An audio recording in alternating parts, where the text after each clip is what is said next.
Anytime, anywhere, these will solve your problems in 99% of the case. I'm gonna set that at 4,000. Yeah, a little bit of warmth. This light fixture actually comes in 2 components. It just unthreads and then it pops out. So now we got our control box. We need some 14.2 Romex. And all we do when we're doing any of our light assemblies, attaching black to black and white to white and ground to ground. That's it. So as long as you know to do that, you're gonna be just fine. Let me just fish some wire here over to my hole.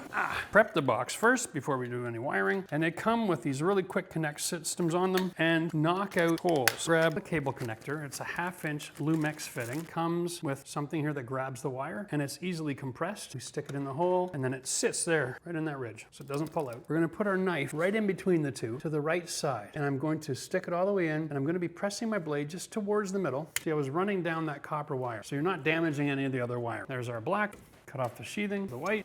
Now we got our 3 wires. There's no power to new wiring until you attach it to the switch. If this is an existing wire, you can use a tester like this. You push the button, you get a green light. Hold it up against that black wire. If there is power, it'll beep and go red. So you go back, turn the light switch off, confirm that there's no power moving through that line, and you're perfectly safe. $20, you can get yourself a wire stripper. These numbers correspond with the gauge or the thickness of the wire. Today we're looking at this. That's a 14, so we're gonna use the 14 section of this. We're gonna slide our wire over there about 3/4 of an inch. We're gonna press it.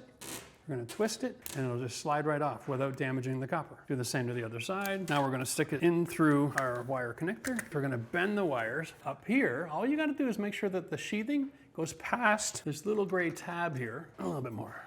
There we go. So now this wire won't pull out of the box. Nice and safe. All we have left to do here now, separate these wires and we will start with the ground. We put it in until there's resistance and then we push.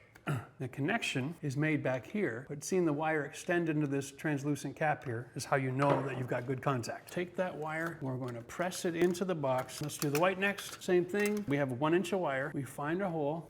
We're just going to run that one fixture here. Same with the black. This is a no-no. See, I can see some cable. I'm going to cut a little bit less sheathing off. Now I'm going to stick that in a different hole. Push all of that in the box.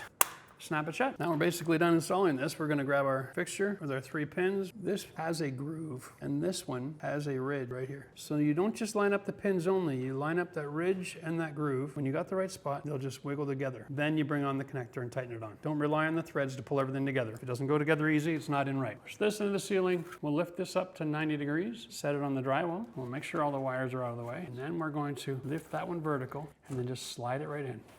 Perfect every time.